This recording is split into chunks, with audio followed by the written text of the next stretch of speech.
It's also notable that Mitchell has purchased for this encounter like this very high-end charcuterie board that he's had delivered, Yeah. which is a little asynchronous with what Jesse and Lena have been doing, which is like having coffee on the playset. Right.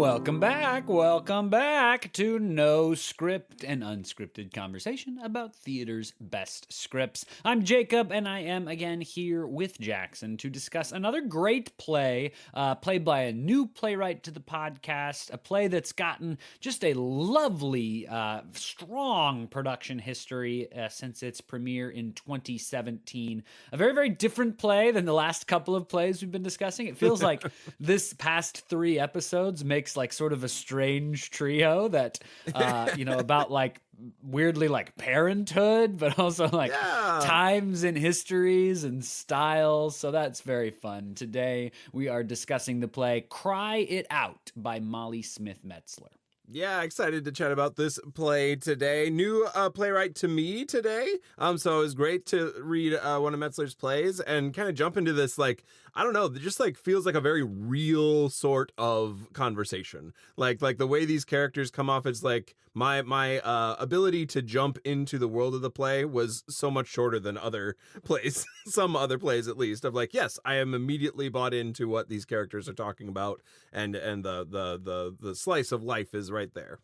Yeah, it's just when I describe Cry It Out, and I'll in the context section, I'll tell everybody why I've had occasion to describe Cry It Out so much. But when I describe Cry It Out, one of the first things that comes to mind is just like, it's just a good play.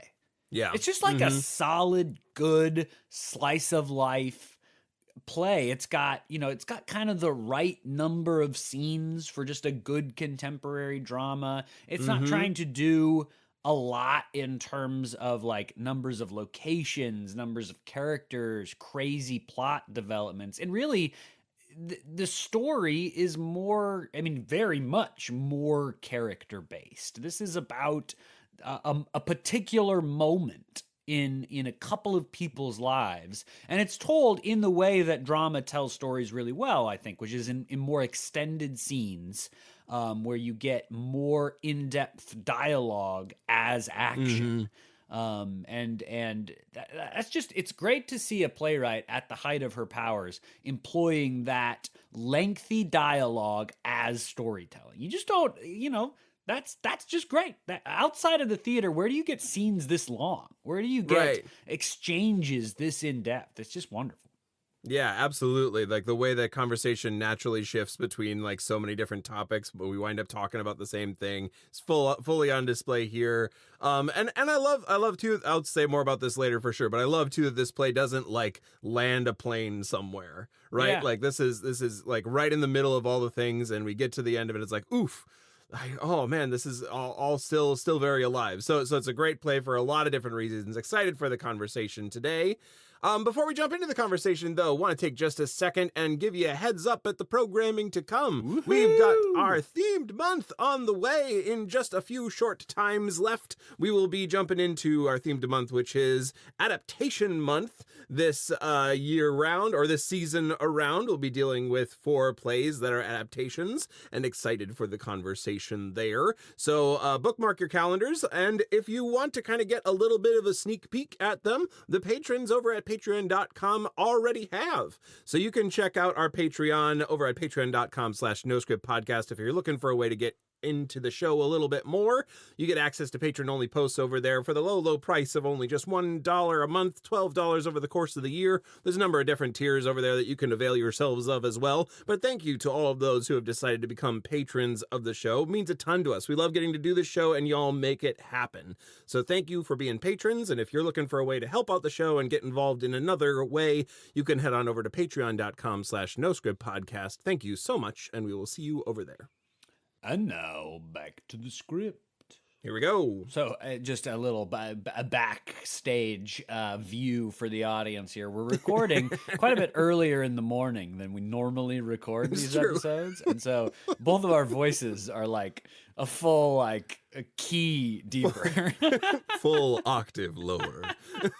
I've also got a mug of coffee, which I rarely drink at the time of day that we usually record. And so it's like I'm trying to slurp my coffee quietly away from the microphone. We out here. We're making it happen. We're rolling. Yeah. So Molly Smith Metzler, new playwright to the podcast. Very excited to introduce you to Molly if you've not heard of her. Molly is both a playwright and TV writer. That's, of course, a very common pairing today. As you may or may not know, playwrights, unless you are a musical writer on Broadway, there's just not really like an economy that makes sense for playwrights to do it full time. Some of the very, very top of their game do. The vast majority of the rest of us either are teachers at a university or writing for television and movies. And so that's often what you see. Molly Smith Metzler is a really fabulous TV writer, including credits on Orange is the New Black, Casual, Codes of Conduct, and Shameless. Just a nice little quote from Molly about how it works, in terms of the writing between those two different kinds of dramatic writing. She says that a TV writing is a different muscle set. It's so fast, you have to get out of your own way. It gives you a ferocity about your work and a confidence. And I don't have the full context to quite know what she means by fast in that situation. It may mean like the industry moves fast or the stories are developed fast. But it is an interesting comment, I thought, in relation to this play, which moves at a much slower pace than television and movies. We mentioned that briefly in the introduction. The scenes are much longer. The story development takes place over much longer interactions. And in, of course, movies and television, the scenes change much more rapidly than you often see in plays. So just an interesting difference, especially as it relates to this play. In terms of her television work, Molly ended up creating the show Made. So if you've been enjoying Made and its prominence right now, you are enjoying the work of Molly Smith Metzler in a very direct way. That show won the Writers Guild of America Award for Outstanding Writing of a Limited Series Adapted Long Form and was named a TV Program of the Year by the American Film Institute.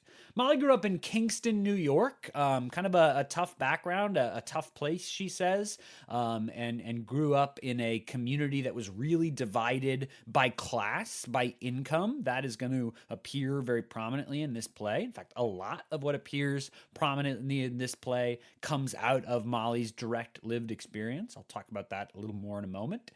She studied at the State University of New York, but not playwriting. She was studying literature, comparative literature. Didn't really think of herself as a creative writer, thought of herself more as a scholar, until, supposedly, so the story goes, the semester before she was about to graduate, when she took an intro to playwriting class that kind of changed her life. Apparently, they were asked to write a scene of some sort of conflict between people, and so the story goes, she stayed up all night writing a scene about her parents' divorce, and that writing kind of changed her trajectory. She then goes on to study playwriting at Boston University, at New York University's Tisch School of the Arts, at Juilliard.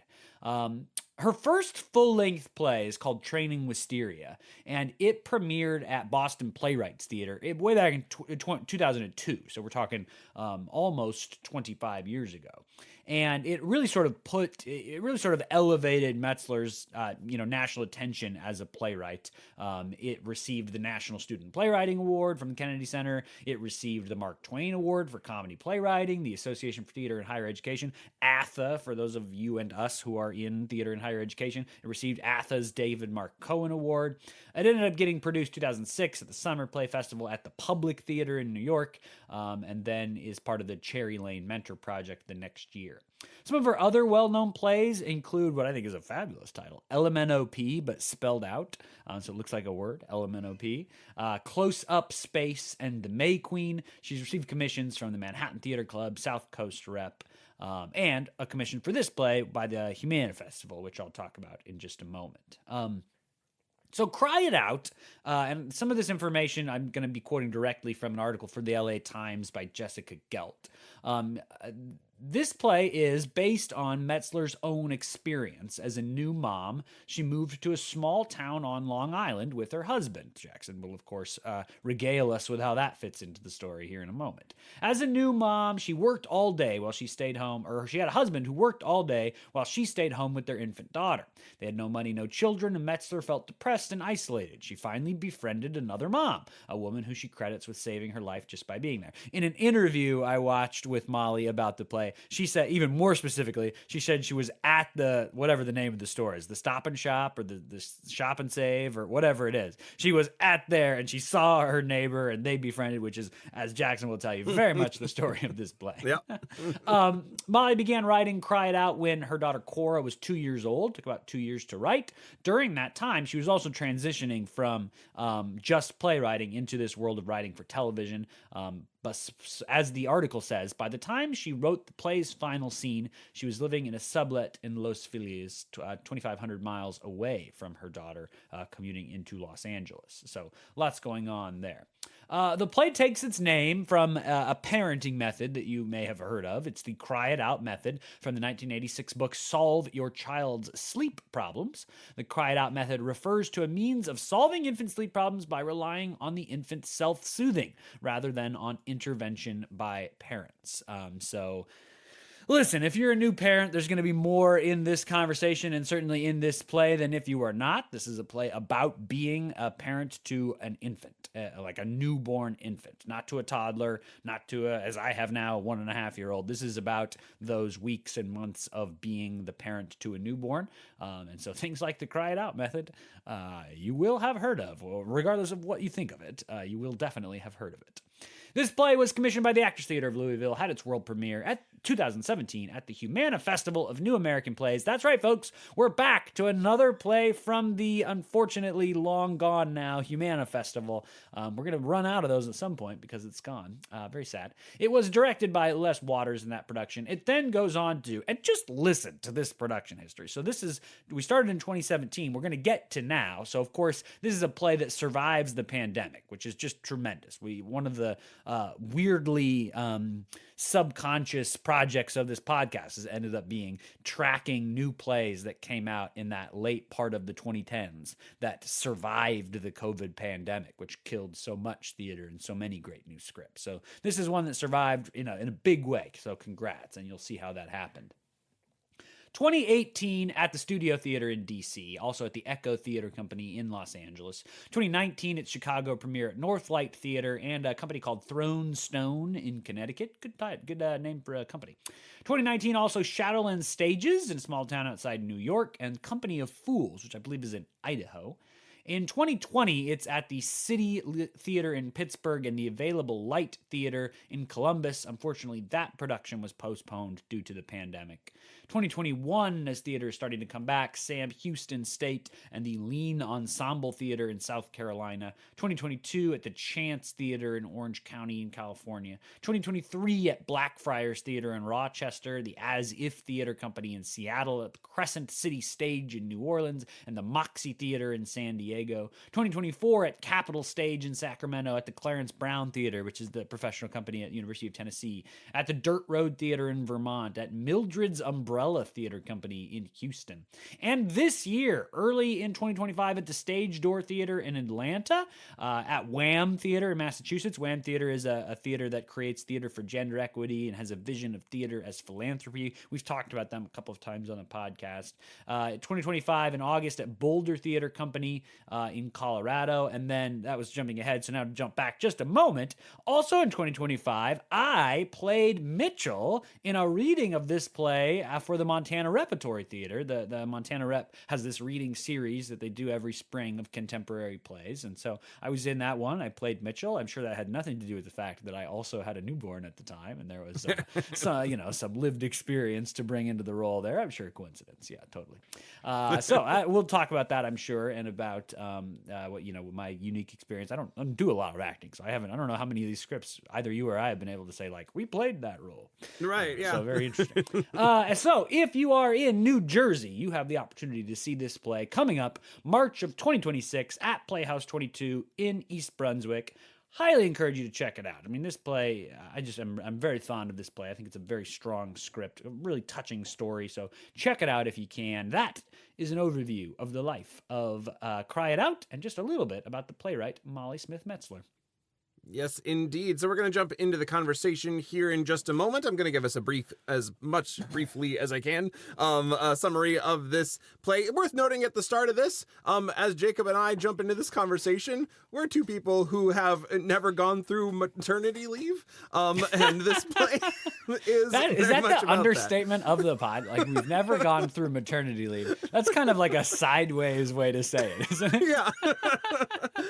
Yeah, obviously, this is a play about new mothers, and we are not having that experience at all. So yeah, we're going to go into that with that as kind of a knowledge of the conversation and broaden the conversation out as well. As usual, when we have these episodes, and we do this for many other episodes too, we'll throw some links in the script notes to other conversations about the script that you may want to check out. Never let our conversations be the end-all, be-all of your conversations about these plays. Jackson and I are just two people. We're two people with very particular lived experiences, and conversations from other lived experiences about every play are valuable, but especially about a play like this, which is a lived experience that Jackson and I definitely do not have for biology reasons in this case. So check them out. We'll put some links to other conversations in the script notes.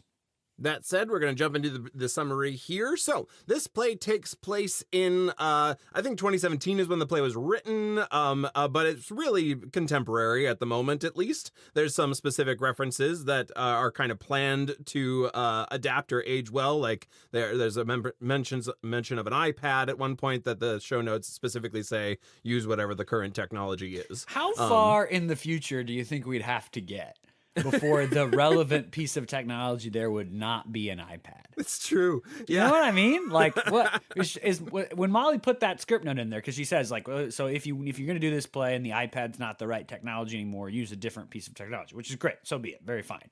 But how far ahead was she thinking?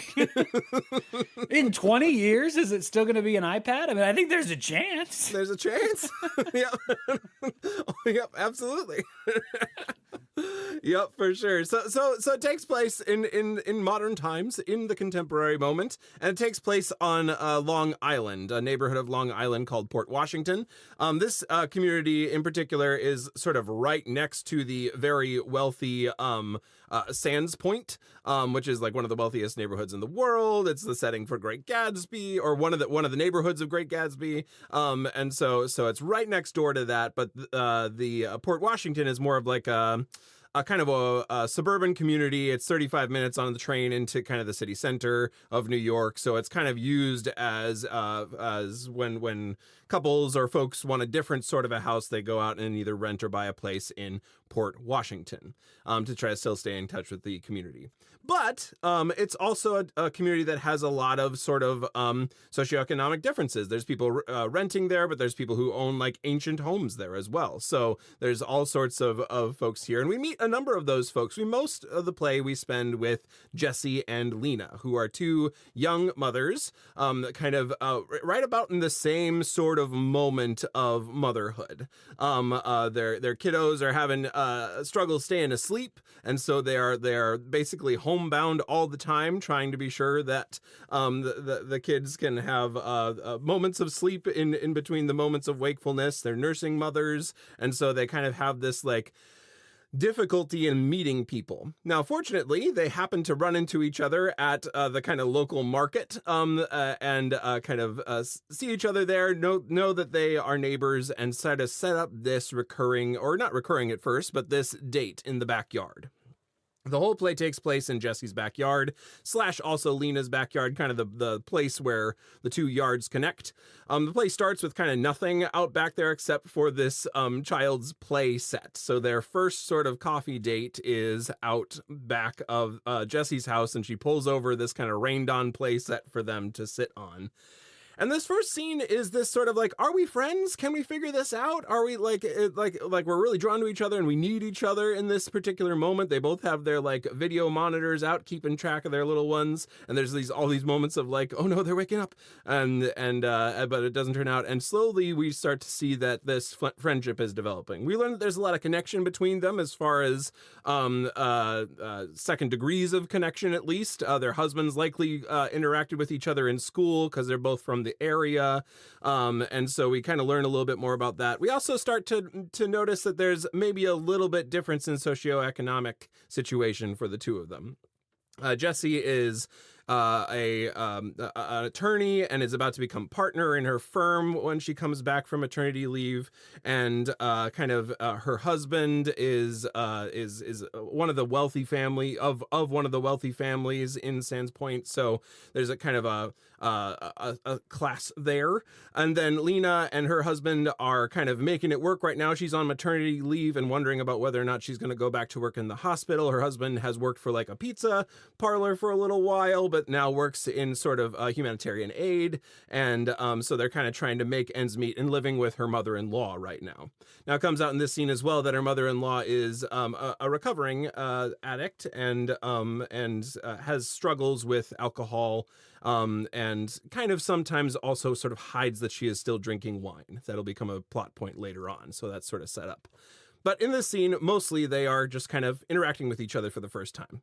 We jump into the next scene, and some time has passed, and they've kind of had a habit of coming out here and meeting for coffee at kind of multiple times a day. In the morning at the nap times, and in the afternoon in the nap times, they come out and have this time together. And we're getting nearer to the time that Lisa is thinking about going back to work. Jessie, as well, is trying to think through whether she's going to go back to work and is sort of leaning towards not. Lena is leaning towards she has to go back to work, and she's trying to deal with, can I trust my kiddo being home with my mother-in-law, and trying to set up systems around that. While Jessie is sort of worrying about going and talking to her husband about whether or not she can go back to work, because he has this whole like financial plan planned out for them, and he has rich parents who like have expectations from them that they're trying to navigate. Into this established rhythm steps Mitchell, a new character to us. Mitchell is also a neighbor, but a neighbor by virtue of being up on a cliff above their house, as opposed to sort of a shared yard. Mitchell is the neighbor from the cliff above, and he kind of shows up and has this sort of like, I'll be interested on your interpretation of it, Jacob, but this sort of like uber awkward, can I send my wife to hang out with you? Sort of a scene where it's clear that he's like kind of on his way to work, and he has as well sort of is a pretty wealthy individual. Like it's pretty clear right away that he's like, I'll have my secretary talk to the nanny, talk to the person who can bring her down here at this time. But he says that she's essentially been watching them from above. And he wants to find a way for her to hang out with them and kind of get to know other moms in the neighborhood. So they say yes, especially Jessie says yes. Lena is a little bit more hesitant, but it's kind of set up for later in that day at their 2:30 coffee that Adrian, who is married to Mitchell, will show up for that coffee. What follows is a very kind of awkward scene where Adrian shows up and is not really about this hangout. She's kind of working on her iPad for the first chunk of the scene. She's a professional, owns a jewelry shop or jewelry line of jewelry, like makes jewelry, and is sort of like actively working on that throughout the scene in her emails. There's lots of like who knows what sort of stuff. Mitchell says that she's not really connecting with their daughter, but Adrian kind of is critical of Mitchell and says that she is connecting with her daughter, though she's having trouble nursing her daughter. So there's this kind of like awkwardness as they all get to know each other's situation. Eventually it sort of builds to Jessie having to take care of her daughter during the afternoon coffee, which sort of sends Adrian out of the interaction, sort of, borderline rudely, just sort of gets up and leaves, and kind of criticizes Jessie for the way that she's taking care of her daughter out in the lawn out there. Yeah, Jessie has to bring out her daughter because she's not napping well, and because she's fussy, Jessie and Lena do this kind of, I mean, many of you may know it from camp or whatever, but like the boom dynamite, da da da boom dynamite, da da da boom. Yeah. So they do this whole sort of routine that Jessie and Lena have clearly done together many times to sort of soothe the daughter. She also has to breastfeed her. I'm sure all covered well in terms of like the actual staging of the scene, but she has to breastfeed her daughter during the scene, and both of those things send Adrian packing. It's also notable that Mitchell has purchased for this encounter like this very high-end charcuterie board that he's had delivered, which is a little asynchronous with what Jesse and Lena have been doing, which is like having coffee on the playset. Right. Yep, for sure. So yeah, there's this sort of dissonance in that encounter. But out of that, Jesse like sort of has this like, I gotta figure out what went wrong there, versus Lena's like, kind of screw Adrian. What the heck is going on with that? So that scene sort of ends. It ends though with Adrian leaving her iPad behind in the course of like showing pictures of their little ones. Jesse accidentally takes the iPad and brings it inside when her daughter starts crying, and so the iPad is left behind, which means Mitchell comes back in the next scene that night to pick up the iPad, and he and Jesse have this sort of other conversation about how things are going for Mitchell and Adrian, and he sort of like starts talking about some of the difficulties that he's noticing from his perspective around her not connecting with their daughter all that much. That's what he kind of accounts, and trying to figure out how to like having this like work-life balance and them negotiating that, and it eventually arrives at the point that Jesse sort of says it sounds like postpartum depression or something along those lines. And so they have this sort of scene. There's a little bit of a connection between them, kind of a wondering if there's a spark in this scene or not, but eventually he leaves for the night with the iPad. And she says that give me Adrian's number and I'll call her and invite her to another of these coffees going forward. Some more time passes, and the next scene is Lena is going back to work, and it's clear that Jesse has been calling Adrian, but she has never shown back up to one of the coffees, and so on this particular day, Lena is all kind of ready to go to work. She's got all the systems in place. She and her husband have talked to her mother-in-law about like watching her son, and then her husband has told her mother-in-law that she can't drink, obviously, while taking care of the baby. And so like some lines have been set. She's going through the like grief of leaving. Jesse is trying to support as best she can, saying, I'm here anytime you need me, etc. As Lena sort of prepares to go back to work at the hospital. She eventually does head out, and the kind of end of this scene is Adrian throwing up and starting to like egg Jesse's house, and kind of out of the blue throws these eggs at the house, and not really sure what's going on, but what becomes clear is that sort of in couples therapy, Mitchell has brought up the fact that Jesse has sort of thought that Adrian was going through postpartum depression, and Adrian reacts to that and is like, that's not the situation at all. You don't understand anything about what's going on. There's so much more that you don't understand about this, and he says that I don't have connection with our daughter, but I actually do have a lot of connection with her. I'm just also working at the same time, so this is a whole judgment call going on, and basically, what right do you have to judge my situation? That scene kind of ends with the two of them sort of unresolved in the yard there. And then later on that night, we pick up the scene again. Lena has come home it's the middle of the night. Lena has come home after working in the hospital and discovered that her mother-in-law, in fact, did drink, got fully drunk while taking care of their kid. And they are in the process of like immediately moving out of the house, packing bags and leaving. She goes over to Jesse and kind of like holds the betrayal and the grief of that moment. Jesse tries a couple of strategies to like, you could come stay with us, etc. But Lena says, thank you, that's not going to work. We're going to figure out something else. And sort of this heartbreak of like, tried to go back to work. The systems that I set up didn't work. Got to figure out something else. All the while, just a plot that we don't want to lose track of, Jesse has been slowly working up the courage to talk to her husband about staying home and being a full-time mom to her daughter. It's clear that she and her husband have kind of been fighting about this for a while, or like she like practices talking about staying at home with Lena, and so she's been working on that the whole time. Just because I don't know whether we'll have the time to return to it or not, and I just want to highlight it as such an excellent bit of drama writing. I mean, this is top level drama writing.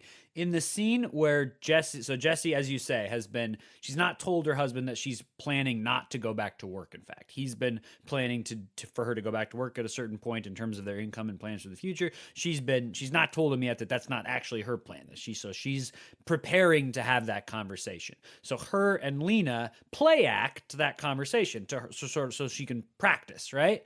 But that also happens, and this is just such good drama, right? It happens on the morning that Lena actually is going back to work. Yeah. And so all of the things that Jessie is saying about why she wants to stay at home as she's pretending to have this conversation with her husband hit Lena in a particular way, because this is 10 minutes away from when she herself has to go to work and leave her daughter in the care of her mother-in-law. I mean, that is like, drama writing is as much about the situation that you put your characters in and the actions that they have to take in those situations as anything. And that is master craftsmanship for that situation to be at that moment in time and how it lands on the characters given that moment. I mean, that's incredible. Absolutely. And like how support for each other is what draws us into this moment of realizing that you've sort of hurt someone as a result of like taking them up on the support. Beautiful drama there. I think I want, there's so many moments of that. We'll get to that for sure in our further conversation, at least some of the other moments as well. The last scene of this play is a scene between Jessie and Mitchell. And what becomes clear in this scene is that Lena has moved away, kind of moved to the other side of the island. She's trying to move back into this neighborhood, but they're trying to figure out a down payment on a house, which we kind of know from previous conversation is going to be a hard time for them. And they're trying to figure out some way to come back, but she's moved away to her family on the south shore of Long Island.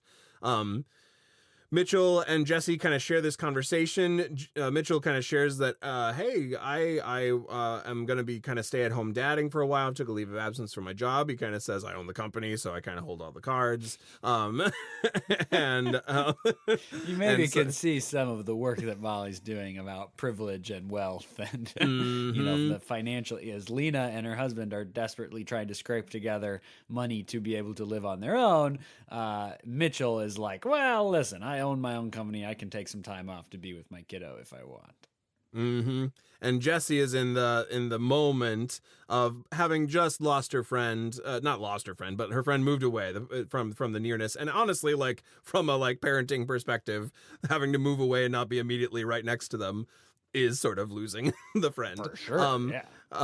And so she's dealing with that, but she's also dealing with the fight that she has had with her husband, where essentially she has landed on she has to go back to work. Now it's a little unclear exactly what level of ultimatum it all happened, but we know that like a scene or two ago, she was like pretty firmly set on I'm going to stay home.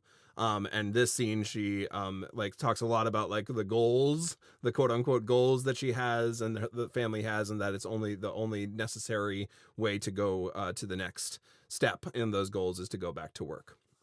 Because she doesn't own her company. At one point, she says that to Mitchell, and there's kind of the note of like, this is the difference here. So this sort of like question mark around whether there was going to be any sort of a relationship here, either from a kind of like a, co-parenting or parenting in community sort of perspective, or whatever that spark was during the evening conversation, is sort of closed off. In this one, there's a little bit more of a we're going separate ways. We're not going to hang out for coffee because I'm going back to work. It's great that you are now able to hang out with your kiddo, but we're going separate ways on this one. And that's pretty close to where the play ends. It's kind of in that last moment of the two of them noting the sort of difference of their life moment. Jessie noting that it's going to be changing pretty quickly for her. There's kind of this touching question at the end that Mitchell asks of like, what are you going to do with the rest of the this weekend that you have left before you head back to work? And Jessie sort of describes the time that she's going to share with her daughter before heading back to work on Monday. And that's the end of the play. Yeah, that last scene is so touching, and we'll probably get there. Well, one of the things that I really admire about the structure of this play is the way these three parents, and Adrian is worth talking about and considering. I don't want to pretend that that's not the case, but to me, the heart of the play is Lena, Jessie, and Mitchell. And perhaps another person reading it might find Adrian more relevant in that she's only in the 2 scenes, and the rest of the characters are in more. So there's a stage time consideration to me.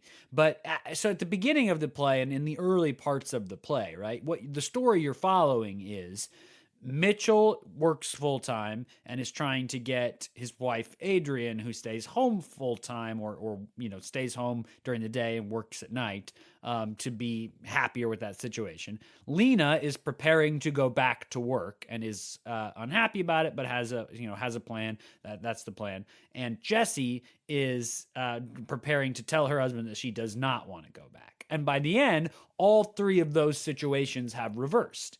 Right? Mitchell has now decided to stay at home with his daughter. Jessie is now going back to work, and Lena is now going to stay at home and take care of their kid. And so that is it's a nice reversal of the plan in terms of how the story develops, and it's very well executed. I think that all 3 of those plans flip, and it doesn't feel contrived. I mean, it doesn't feel at any point like the playwright has intruded to mess with things. All 3 of those reversals feel like natural developments of the story that we're watching. Yeah, like kind of consequences of actions or consequences of relationships. Like none of these, with a possible exception of maybe the way that Mitchell has had a choice in the choices that he makes, but like these aren't necessarily the choices that would have been made, right? Like it's not like we've kind of moved to a different posture of like, no, this is actually what I do want is to go back to work, or actually what I do want is to take care of my kiddo during the day and work the graveyard shift as a nurse. But rather as a result of the consequences of actions and how relationships interact with each other, this is where we've progressed to. And it's sort of, I agree, this sort of like either reversal or like inverting of the expectation as a result of those complicating actions is really, really, really great. And it's I think really smart the way that Molly invests us in the story of the characters trying to do those things at the beginning. Like Lena's concern, right? She doesn't want to go back to work, of course. Maybe no, I shouldn't say of course. She doesn't want to go back to work, and she's concerned about her mother-in-law's drinking. And we become invested in that story. Lena tells a very touching story about how her husband and her confronted their mother-in-law about this because her mother's been doing it secretly, as you said. She's been drinking secretly. She's been throwing the wine boxes away in the park. But her husband and her finally confront her about this. And the mother-in-law, this is all told off stage. I mean, Lena's telling us a story from earlier, but the mother-in-law, has this kind of revelation. She like goes to church and she comes back and commits to being sober. And we're invested in the forward progression of that story. We want that to work for the characters, and we are excited for them when it does seem to be working. In the same way, with Jessie, we are excited by the prospect of her having this conversation with Nate, her husband, and we want that to work for her. And with Mitchell's part of it is a little more complicated because we actually meet his partner, Adrian, and so there's conflict between the 2 of them. But we're invested in the thing that Mitchell is trying to do, at least, which is trying to find a path forward for them. And so I think it is a remarkable display of playwriting chops that we are invested in the plan the characters want for their lives in all 3 of those cases, and all 3 of the characters don't get it. And it doesn't feel, again, I'm repeating myself a little, but it doesn't feel like weirdly structured to make that work. That all 3 of the characters' thing that they're aiming for changes by the end of the play in a significant way without us feeling. I mean, it is sad. The ending of the play is not a happy ending. It's not. Maybe bittersweet is closer to its tone or vibe, or even just outright tragic or heartfelt. But it's not. I don't think we feel disappointed in the story development. Like it feels like Right. the story has followed the path the story should follow. Yeah, I agree. The way that the kind of structure moves us towards these interactions, like there isn't a discontent with the story as a result of the sort of sad ending. And I Like, think that like the old stereotype of like the M. Night Shyamalan movies. Like, it doesn't feel like there was some structural twist thrown in just to mess with us, even though right. when you think about it structurally, like, what are the odds all three of the main characters like failed to get their goal at about the Right. same moment in the play? Like, you could think about it from above and be like, oh, there is clearly a structure built into that, but it's not one that we feel like is a contrived one in the middle of it. Yeah, for sure. That said, the ending of like this is a heartbreaking play, right? Yeah. Especially Jesse and Lena's if like Jesse and Lena is sort of like glowing heart relationship of this play. These two mothers who kind of find the friendships that they need in moments of isolation, being right next door to each other, and the way that they slowly grow that friendship, even across some of the difficulties of socioeconomic problems, as they kind of interact and sort of offend each other every once in a while, but like still grow in friendship as a result of those moments and dependency on each other as a result of those moments. I think that like, and then to lose that at the end of the play as a result of things that are very much outside of their control, and sort of necessary outcomes of the way that their lives are, is just heartbreaking to read. And like the grief of these characters, I think, is a low pulse underneath much of this play. Yeah, I confess that one of the things that puzzles me a little bit about the play is the fact that Lena is not in the final scene. And in fact, the last scene that we have with Lena is this scene late at night that you described after she's discovered that her mother-in-law has gotten drunk while watching their kid and they're leaving, all the things that you said. And that's the end of our audience interaction with Lena. The rest of what we hear about happened to her in her story, we're told through Jesse. And it does feel very much, and I think this is almost inarguable, that the friendship, the growing friendship between Lena and Jesse is the heartbeat of this play. You watch any of the advertisements for any of those fabulous regional productions, and it's Lena and Jesse that are the centerpiece of what they are presenting to the audience that the play is. And I think that is clear. And yet, the fact that we only experience the end of Lena's story through Jesse means, I think, I mean, just as a looking at it from like story structure, I mean, I think that means at the end that really it's been Jesse all along, right? That Jesse is the protagonist, and that what happens with Jesse and her relationship with Nate and her time on maternity leave with her child, that has been what the story of the play is.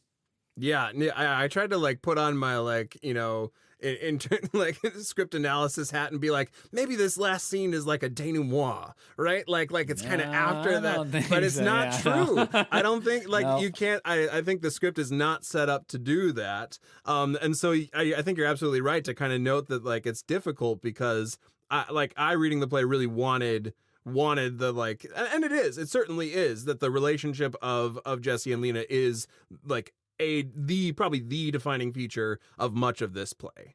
And critical story development does happen in this last scene without Lena there. Jesse's choice to go back to work or need to go back to work, perhaps. We're not fully clear about how that all went down.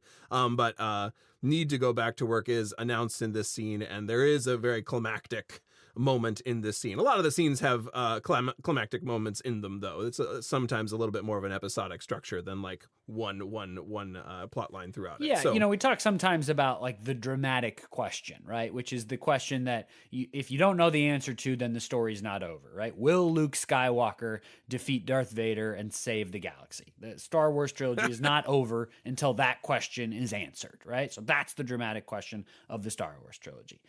What is the dramatic question of this play? I don't quite know exactly, but it certainly has something to do with Jesse and this conversation she needs to have with her husband. And if the play ended before we learned the result of that conversation and whether Jesse was going back to work or not, we would not feel that we'd experienced the end of the story.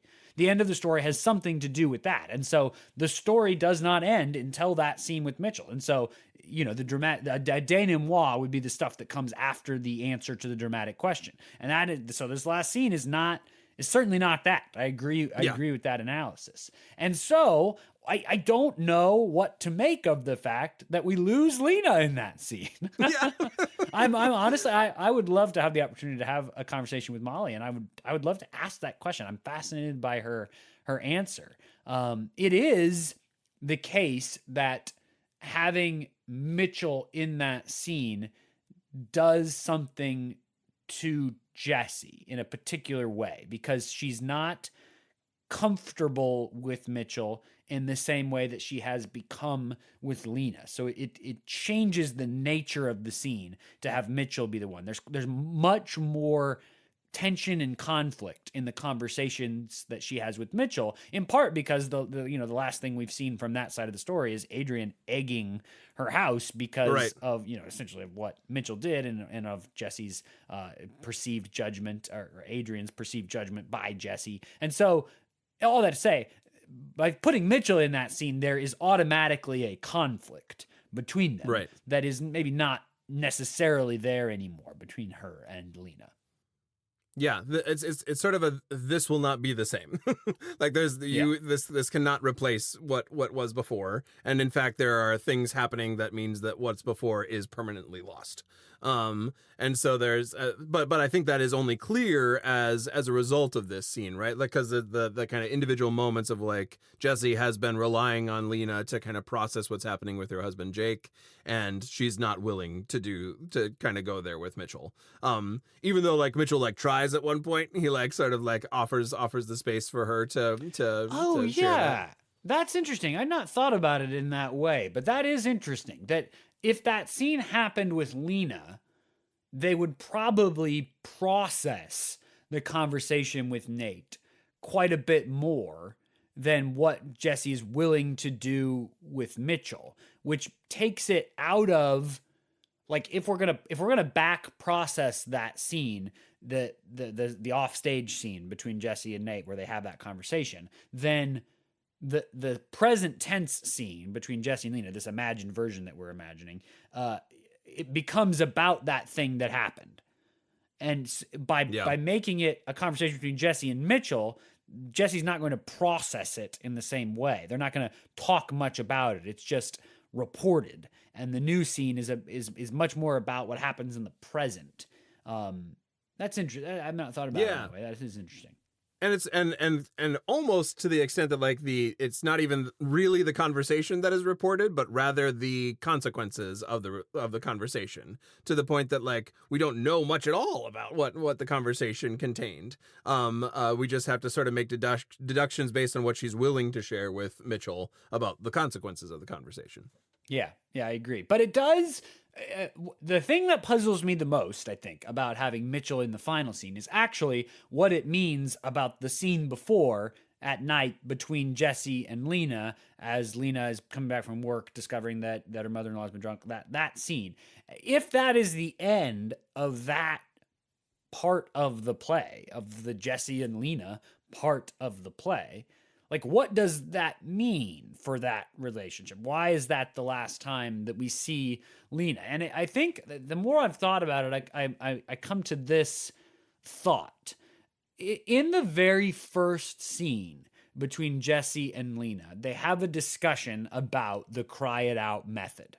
And Jessie, I'm trying to remember the exact details. I believe it is that Jessie is asking Lena if they're planning to do that. They're both a little early for, like, sleep training necessarily, but they're thinking about what they're planning to do.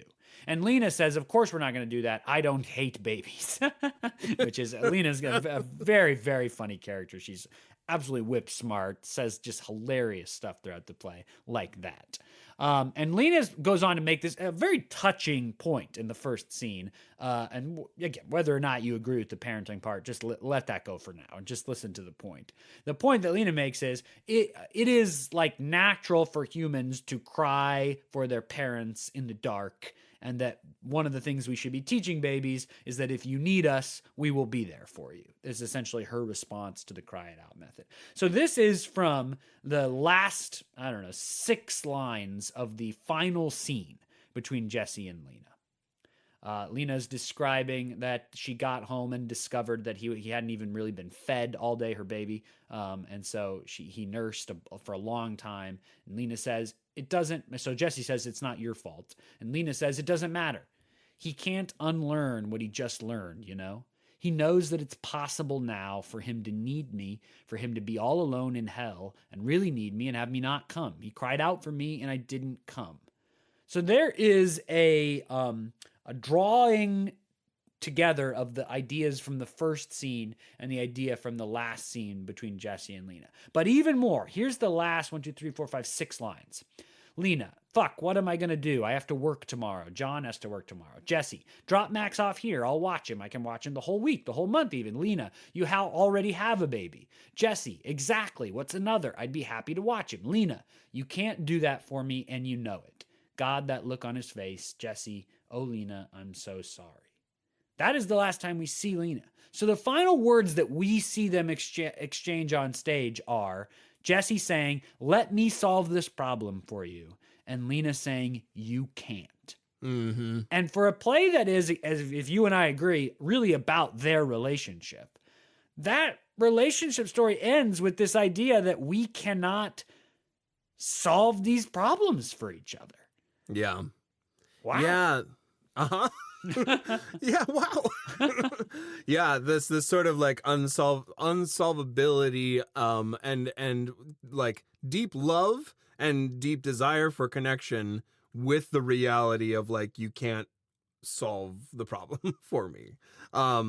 Which is like such a real, I think that's part of what I think this makes this play so real, is that it doesn't shy away from like realities of the difficulties of friendship in relationship to parentage and complicating life circumstances and things. And I think it's really honest, which is different than earnest. I almost said earnest. It's really honest in that it doesn't try to resolve those, or it doesn't like put a bow on it at all. That there's both this love and an inability to help.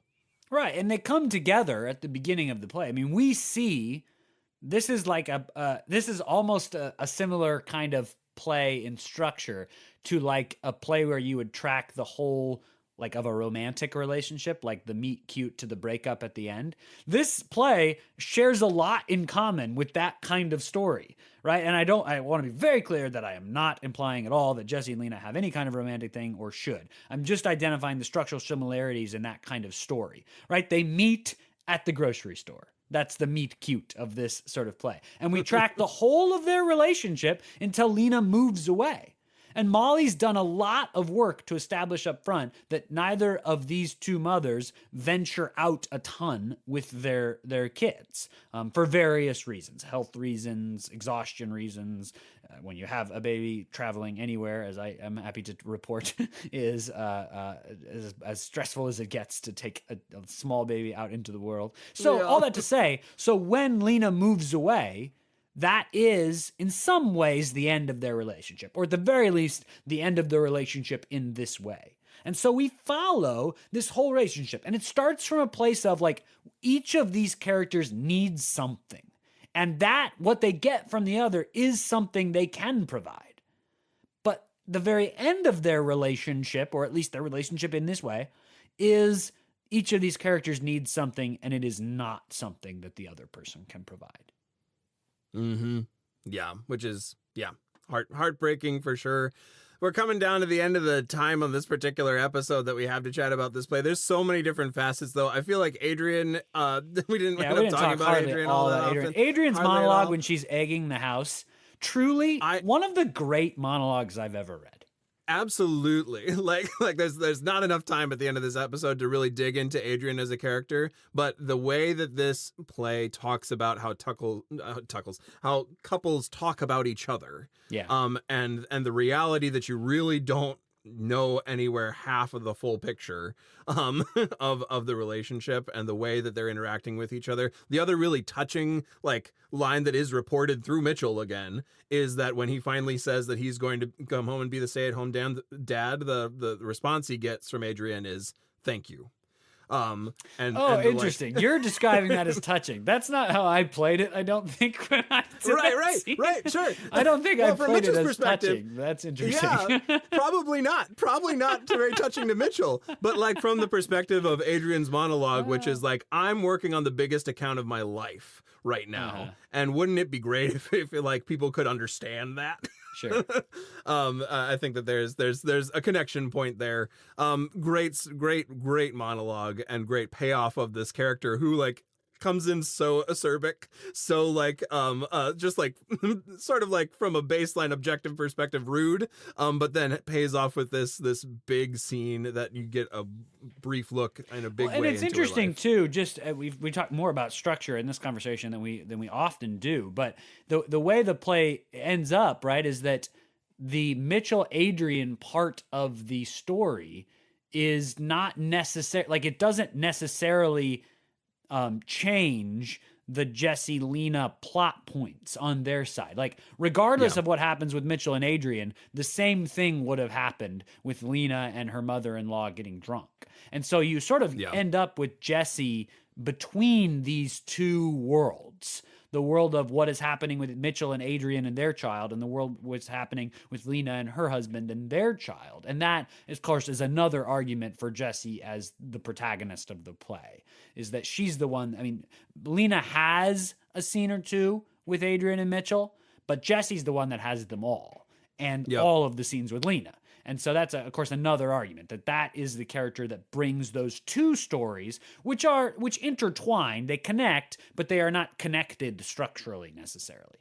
Yeah, for sure. And it's mostly Jesse's yard, Jesse's back porch. We get a lot of internal stage direction for Jesse, so I think there's lots there to point to that.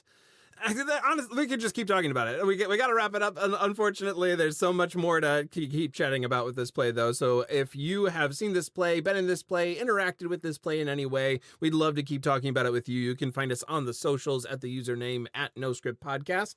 We also have a Gmail, noscriptpodcast@gmail.com. Find us on any of those sites. We'd love to keep talking about Cry It Out with you. If you enjoyed this conversation, any of the other conversations in our season, please recommend us to your family or friends. Anybody you know that likes conversations about theater, about writing, characters, apparently story structure, send them our way. We are on Apple Podcasts, YouTube, Spotify. We also have a link to the episode posted every Monday on our Facebook when we publish. Until next week, when we're back with another conversation about another great script. I'm Jackson. I'm Jacob. That's Jackson. Thanks for joining us for No Script, the podcast.